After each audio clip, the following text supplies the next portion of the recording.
আজ বিএনপি ও জামায়াত ইসলামীর সঙ্গে বৈঠক করবেন অন্তর্বর্তী সরকার প্রধান উপদেষ্টা মোহাম্মদ ইউনূস। তার বাসভবন যমুনার সন্ধ্যা 7:30টায় প্রথমে বিএনপির সঙ্গে বৈঠকে বসেছেন তিনি। রাত 8টায় জামায়াত ইসলামীর নেতাদের প্রধান উপদেষ্টার বৈঠকের জন্য আমন্ত্রণ জানিয়েছেন। বিএনপির মহাসচিব চিকিৎসার জন্য বর্তমানে থাইল্যান্ডে রয়েছে। এজন্য দলের স্থায়ী কমিটির জ্যেষ্ঠ সদস্য ডক্টর খন্দকার মোশাররফ হোসেন প্রতিনিধি দলের নেতৃত্ব দিচ্ছেন। অন্যদিকে জামায়াত ইসলামীর সঙ্গে প্রধান উপদেষ্টার বৈঠকে দলটির পক্ষে নেতৃত্ব দেবেন দলের আমির ডাক্তার শফিকুর রহমান।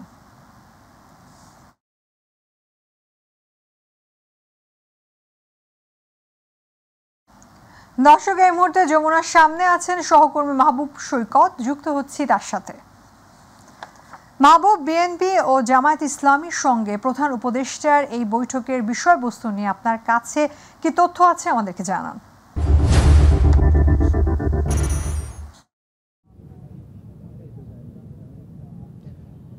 ধন্যবাদ। আসলে ইতিমধ্যেই ফারহানা যে সময় নির্ধারিত সময় প্রধান উপদেষ্টার সাথে বিএনপির প্রতিনিধি দলের, সেই সময়টি কিন্তু আসলে ঘড়ির কাঁটা বলছে হয়ে গেছে। কারণ বিএনপির প্রতিনিধি দলের নেতৃত্ব ডক্টর খন্দকার মোশাররফ হোসেনের নেতৃত্বে 4 সদস্যর প্রতিনিধি দল আসার কথা। আমরা দেখেছি যে এরই মধ্যে সালাউদ্দিন আহমেদ সহ একাধিক সদস্য এসছে। আসলে তারা কিন্তু গাড়ির মধ্যেই ছিল, সুতরাং আমরা একটু দূরত্বে রয়েছি, খুব কাছাকাছি যেতে দেওয়া হচ্ছে না। তারা নিরাপত্তা যে চেক, সেই চেকের পরে তাদেরকে ঢুকানো হয়েছে। খুব সম্ভবত 3 জন নেতা গাড়িতে, তারা ইতিমধ্যেই প্রধান উপদেষ্টার যে সেই যমুনা কার্যালয় সেখানে কিন্তু তারা প্রবেশ করেছেন। এবং এরপরই 4 জন বিএনপি নেতাদের মধ্যে আমরা যতটুকু জানি তা হচ্ছে যে ডক্টর খন্দকার মোশাররফ হোসেন, আমির খসরু মাহমুদ চৌধুরী, সালাউদ্দিন আহমেদ, এই মুহূর্তে কিন্তু দেখতে পাচ্ছেন আরও একজন নেতা ঢুকছেন। এবং এদের সাথে ডক্টর মঈন খান, এই 4 জন নেতা আজকে যে মিটিং সেই বৈঠকে যাওয়ার কথা।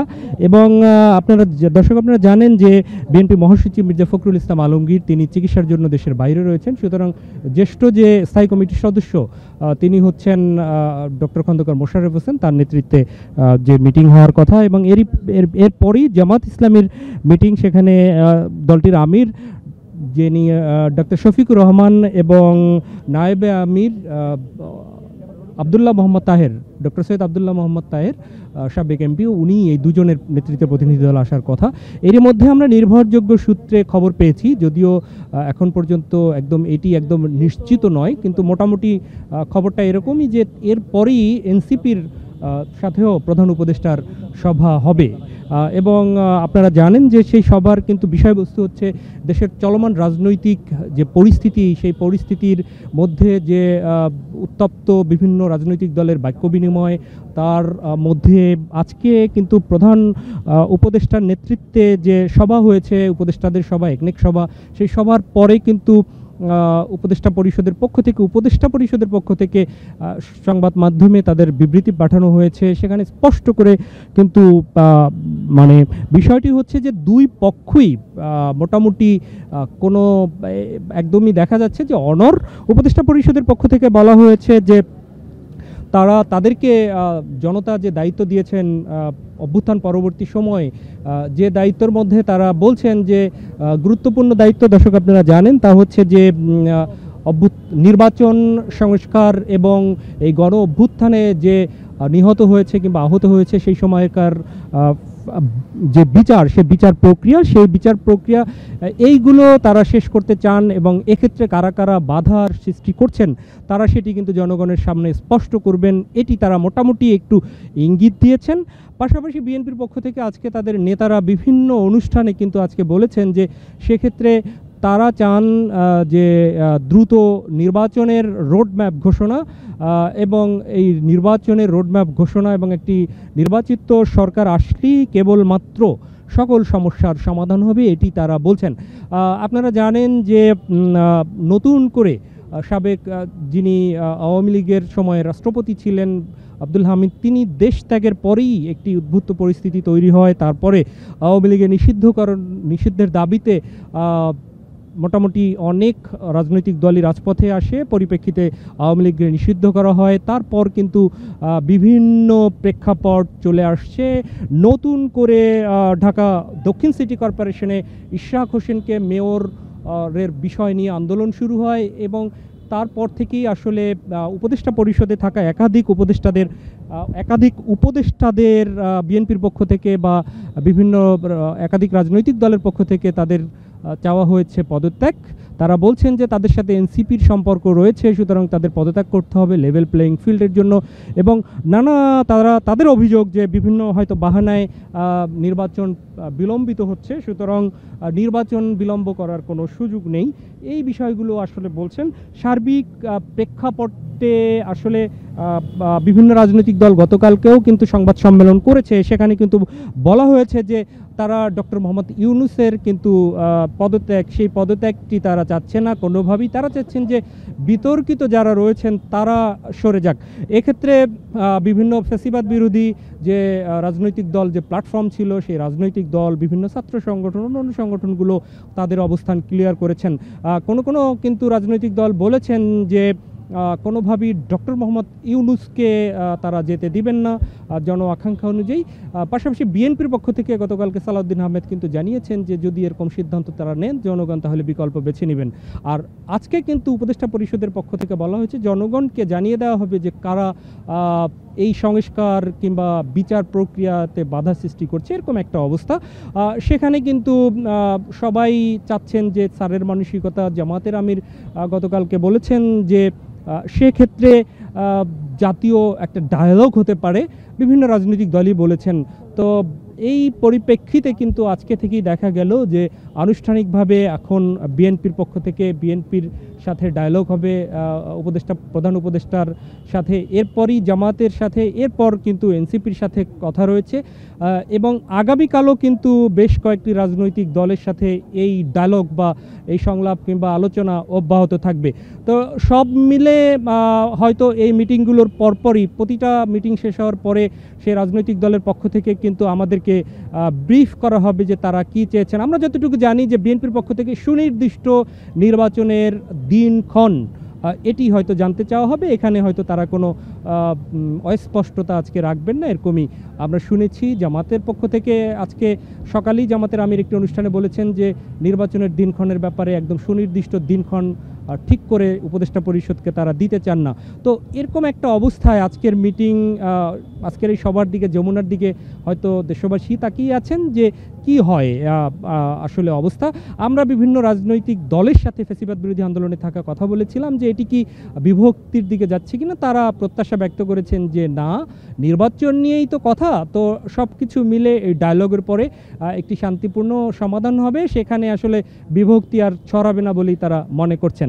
তো এই হচ্ছে এখানকার অবস্থা। আমরা পরবর্তী সংবাদগুলোতে আমরা আরও আপডেট জানিয়ে দেব দর্শকদের। মাহবুব, আপনাকে ধন্যবাদ। জুনের মধ্যে সব প্রস্তুতি সম্পন্ন হলে ডিসেম্বরে কোন নির্বাচন নয়, সে প্রশ্ন রেখেছেন বিএনপি স্থায়ী কমিটির সদস্য নজরুল ইসলাম খান। তিনি বলেন গণতন্ত্র ফিরিয়ে আনাই এখন প্রধান কাজ। আর দলের সিনিয়র যুগ্ম মহাসচিব রুহুল কবির রিজভী বলেন নির্বাচনের কথা শুনলে একটি মহলের গাত্রদাহ হচ্ছে। বগুড়া, রাজশাহী ও রংপুর বিভাগে তারুণ্যের মহা সমাবেশে তারা এসব কথা বলেন। প্রতিনিধি লতিফুল করিমের তথ্যচিত্রে আতিকুর রহমান তিতাসের রিপোর্ট। তারুণ্যের রাজনৈতিক অধিকার প্রতিষ্ঠায় যুবদল, স্বেচ্ছাসেবক দল ও ছাত্রদলের আয়োজনে রাজশাহী ও রংপুর বিভাগের লক্ষাধিক তরুণের সমাগমে বগুড়ার সূত্রাপুর সেন্ট্রাল হাই স্কুল মাঠে তারুণ্যের সমাবেশের আয়োজন করা হয়।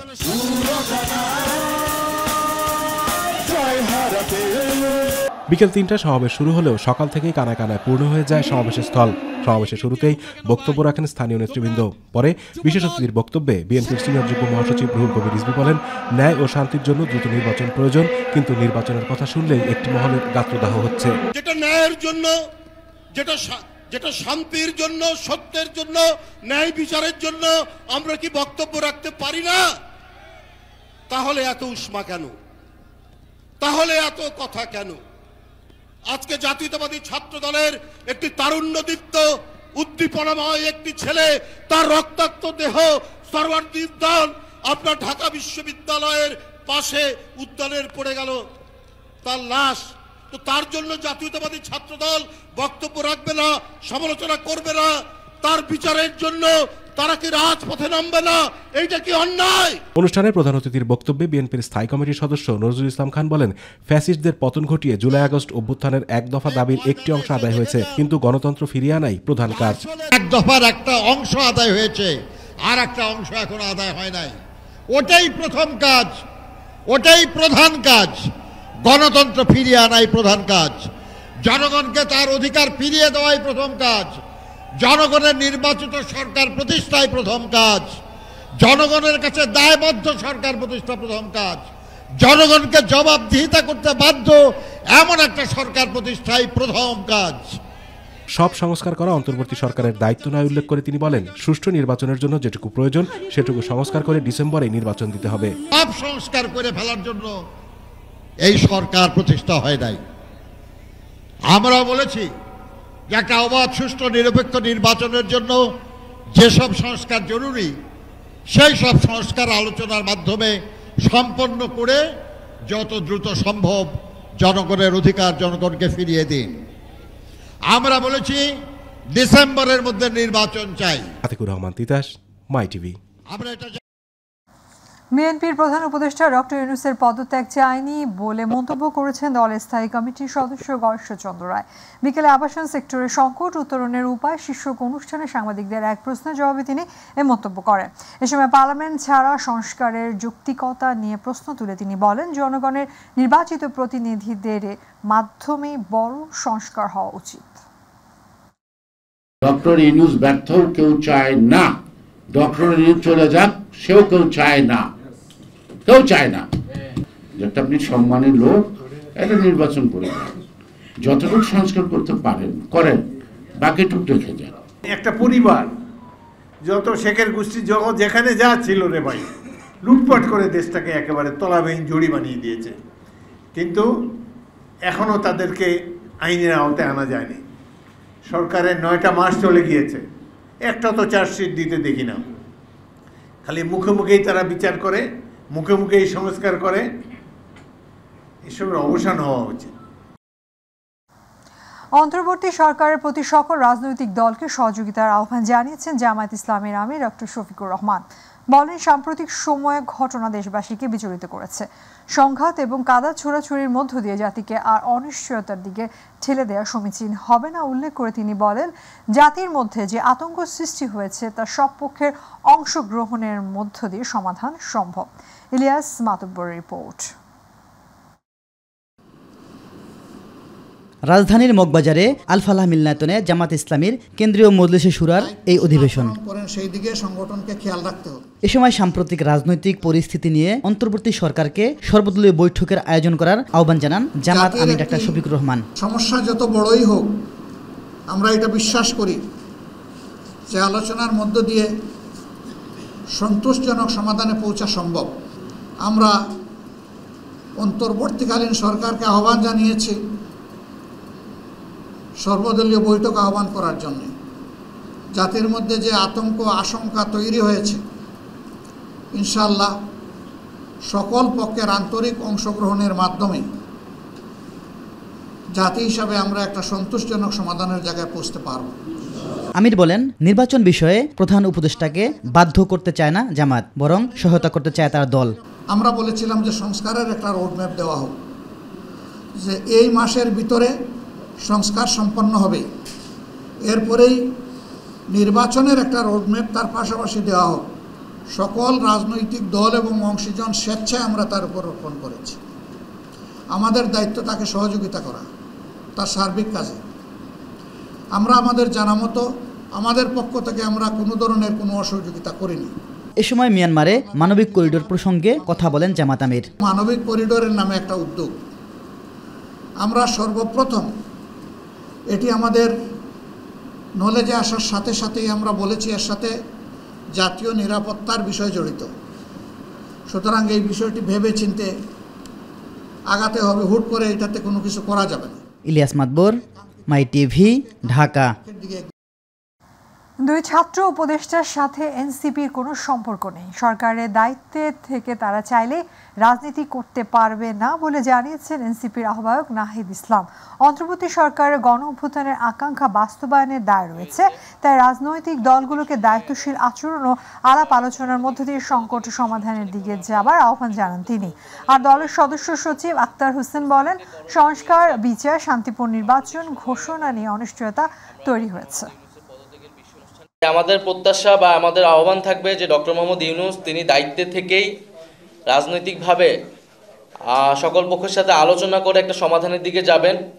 আমরা মনে করি যে জুলাই ঘোষণাপত্রের যেই নির্ধারিত সময় দেওয়া হয়েছিল, সময় কিন্তু আগাচ্ছে, ফলে নির্ধারিত সময়ের মধ্যেই জুলাই ঘোষণাপত্র প্রদানের ব্যবস্থা করা উচিত এবং বিচার, সংস্কার এবং নির্বাচন এই তিনটিরই রোডম্যাপ একসাথে প্রকাশ করা উচিত।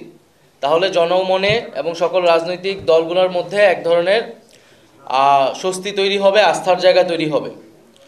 ফলে আমাদের অন্তর্বর্তী সরকারের প্রতি আহ্বান, জুলাই ঘোষণাপত্র এবং বিচার, সংস্কার এবং নির্বাচনের রোডম্যাপ একত্রে ঘোষণা করা এবং সব পক্ষের সাথে আলোচনা করে একটা সুষ্ঠু সমাধানের দিকে যাওয়া। প্রধান উপদেষ্টা ডক্টর মোহাম্মদ ইউনূস পদত্যাগ করছে না বলে জানিয়েছেন পরিকল্পনা উপদেষ্টা ডক্টর ওয়াহিদুদ্দিন মাহমুদ। আজ উপদেষ্টা পরিষদে অনির্ধারিত এক বৈঠক শেষে পরিকল্পনা উপদেষ্টা এ তথ্য জানান। একনেক সভার পর পূর্ব ঘোষণা ছাড়াই 19 জন উপদেষ্টার অংশগ্রহণে রুদ্ধদ্বার এ বৈঠক অনুষ্ঠিত হয়। বৈঠকের পর সংবাদ ব্রিফিংয়ে এসে উপদেষ্টা ওয়াহিদুদ্দিন মাহমুদ বলেন, প্রধান উপদেষ্টা যাচ্ছেন না, তিনি অবশ্যই থাকছেন। পরে প্রধান উপদেষ্টার ভেরিফাইড ফেসবুক পেজ থেকে দেয়া স্ট্যাটাসে জানানো হয়, অন্তর্বর্তী সরকারের উপর অর্পিত দায়িত্বে বাধা এলে জনসমক্ষে তা উত্থাপন করে পরবর্তী সিদ্ধান্ত নেওয়া হবে। এর আগে একনেকে 11,851 কোটি টাকার 9টি প্রকল্প অনুমোদন দেওয়া হয়। একটা ক্ষেত্র তৈরি করা দরকার, সেই কাজেও এটাই তো আমাদের আসল কাজ। সেই কাজেও কি কি প্রতিবন্ধকতা থেকে আসছে সেগুলো আমরা চিহ্নিত করার চেষ্টা করেছি এবং আমরা আহ্বান জানাবো গণ অভ্যুত্থানের পক্ষের সকল শক্তিকে, রাষ্ট্রীয় সকল সংস্থাকে আমাদের এই লক্ষ্য অর্জনে সহায়তা করা। এডিস মশার সঙ্গে সঙ্গে পাল্লা দিয়ে রাজধানীতে বাড়ছে কিউলেক্স মশার উপদ্রব। এরই মধ্যে মশার উপদ্রবে অতিষ্ঠ রাজধানীবাসী। মশা নিয়ন্ত্রণে মাঠ পর্যায়ে নানা পদক্ষেপ নেওয়া হয়েছে বলে জানান উত্তর সিটির প্রশাসক মোহাম্মদ এজাজ। তবে অপরিকল্পিত ঔষধ ব্যবহার আর সিটি কর্পোরেশনের সমন্বয়হীনতায় মশা নিয়ন্ত্রণ হচ্ছে না বলে মতবাদ দিয়েছেন কীটতত্ত্ববিদ অধ্যাপক কবিরুল বাশার। রাকিব হাসানের রিপোর্ট। স্বাস্থ্য অধিদপ্তরের তথ্য মতে ঢাকা ও ঢাকার বাইরে মিলে চলতি বছর এখন পর্যন্ত ডেঙ্গু আক্রান্ত হয়ে হাসপাতালে ভর্তি হয়েছেন প্রায় ৩,০০০ রোগী। এর মধ্যে মারা গেছেন ২১ জন। আগে শুধু বর্ষা মৌসুমে মশার উপদ্রব বাড়লেও এখন বছর জুড়েই মশার উপদ্রবে অতিষ্ঠ নগরবাসী। রাজধানীর বিভিন্ন এলাকা ঘুরে দেখা যায় বেশিরভাগ ড্রেন, কালভার্ট, পরিত্যক্ত ডোবা ও পুকুর যেন মশার অভয়ারণ্য। মানুষ যখন ডেঙ্গুর বাহক এডিস মশা নিয়ে উদ্বিগ্ন, এমন সময় কিউলেক্স মশার উপদ্রবেও অতিষ্ঠ রাজধানীবাসী। কয়েল, অ্যারোসল ব্যবহার করেও মশা থেকে রেহাই পাচ্ছেন না বলে জানান তারা। সন্ধ্যা হইলে 4-5টা কয়েল জ্বালাই, মশা কোনো যায় না। সন্ধ্যা হইলে ফুলাফান পড়তে বসতে পারে না, পড়তে পারি না বিকালে মশার জন্য। মশা অনেক কামড়ায়, কাস্টমার বলতে পারে না, কয়েল জ্বালালেও মশা যায় না। সিটি কর্পোরেশন এখন লোকও আসে না, আগে ড্রেনের ভিতরে স্প্রে দিত, স্প্রেও দেয় না। এদিকে মশা নিয়ন্ত্রণের নানা পরিকল্পনার কথা জানালেন ঢাকা উত্তর সিটির প্রশাসক মোহাম্মদ এজাজ। মাইটিপিকে দেয়া একান্ত সাক্ষাৎকারে তিনি জানান, প্রয়োজনে কীটনাশক ছিটানোর দায়িত্ব দেয়া হবে সেনাবাহিনীকে। 3টা প্রবলেম আমরা আইডেন্টিফাই করেছি।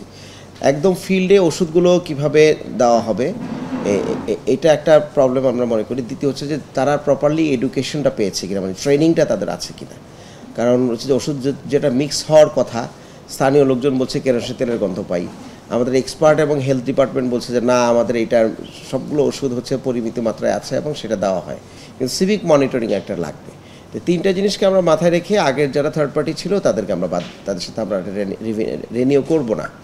না করে আমরা আর্মির সাথে আলাপ করেছি, তারা বলল যে আমরা এই পুরো কাজটা করব। এদিকে এডিস মশার পাশাপাশি কিউলেক্স মশার নিয়ন্ত্রণে এখনই ব্যবস্থা গ্রহণ না করলে সামনের দিনগুলোতে তা ভয়াবহ আকার ধারণ করতে পারে বলে মনে করছেন কীটতত্ত্ববিদ অধ্যাপক কবিরুল বাশার। সামনের দিনগুলোতে যখনই বৃষ্টিপাত হবে, বৃষ্টিপাত হলে ছোট বড় বিভিন্ন পাত্রে যে পানি জমা হবে সেই পাত্রে এডিস মশার ডিম পারবে, সেই ডিম থেকে ফুটে লার্ভা থেকে পিউপা থেকে পূর্ণাঙ্গ মশা হবে।